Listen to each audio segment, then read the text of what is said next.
Selamat datang di part yang keempat. Part 4 ini kita akan membahas mengenai date dan time function.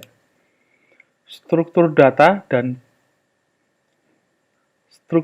penanggalan dan pewaktuan di MySQL lebih mudah dikelola dibandingkan di DBMS lainnya, misalnya seperti Oracle. Karena kita bisa memperlakukannya layaknya karakter biasa. Namun tentunya untuk menghindari kesalahan pengolahan kata, kita tetap membutuhkan fungsi-fungsi khusus penanggalan dan perwaktuan. Fungsi khusus penanggalan perwaktuan ini disering disebut juga dengan date and time function. Nah, beberapa fungsinya teman-teman bisa lihat dan bisa baca deskripsinya. Misalnya di sini add date untuk menambahkan an expired unit dari date yang dimasukkan dalam expression unit yang dimasukkan.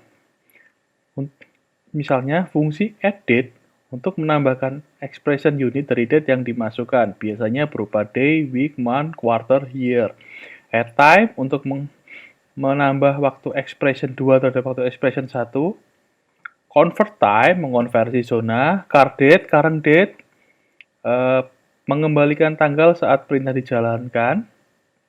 Biasanya bentuknya YYY, year, MM, month, DD, day, tahun, bulan, tanggal.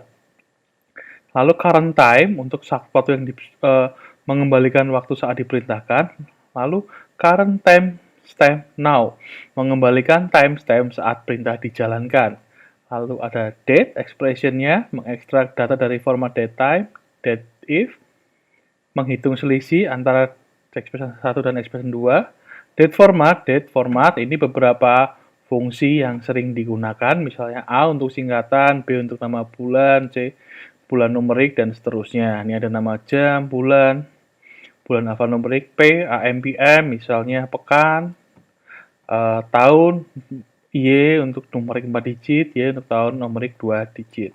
Di sini ada juga day, date, day, month, day of week, mengembalikan hari ke pekan hari 1 sampai dengan 7, day of year, mengembalikan hari ke dari tahun 1 sampai 336, extract unit from date, mengekstrak unit dari date. Unit berupa day, month, year, hour, minute, second, hour, last day, minute, month.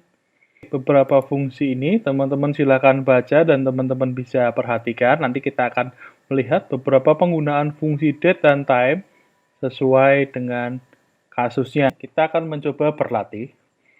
Yang pertama, tampilkan mahasiswa yang lahir sebelum tahun 2000.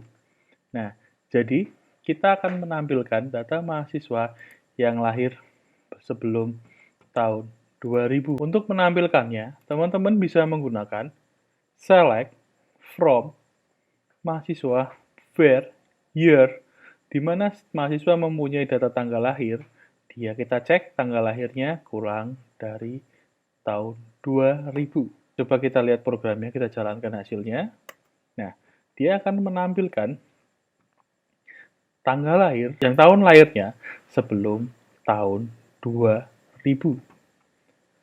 Lalu yang kedua, tampilkan NIM, nama lengkap, dan tanggal lahir dengan format Sun 6 Oktober 1999. Jadi di sini kita akan menampilkan semuanya, mulai dari NIM, nama lengkap, dan tanggal lahir, sesuai dengan format penanggalan tertentu. Caranya, teman-teman bisa menggunakan select NIM concat untuk menggabungkan nama depan dan nama belakang, S sebagai kita kasih nama tabel fieldnya sebagai nama lengkap, lalu kita ambil gunakan date formatnya, di mana tanggal lahirnya %A, %D, %M, %Y. Nah, di sini teman-teman bisa melihat di bagian yang ini. Nanti tinggal disesuaikan aja, kita tadi menggunakan persen A, ya kan? Lalu kita menggunakan apalagi persen D, tanggal numerik dan segala macam. Jadi teman-teman bisa berpatokan pada yang ini.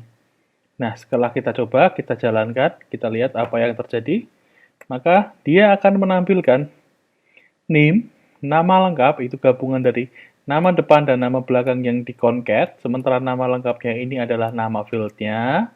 Lalu date format, tanggal lahir, A, persen D, S tanggal lahir, from mahasiswa. S tanggal lahir ini dia sebagai format nama field dari tanggal lahir. Begitu kita bisa menggabungkan beberapa datanya, jadi kita bisa lihat langsung sesuai dengan yang dibutuhkan.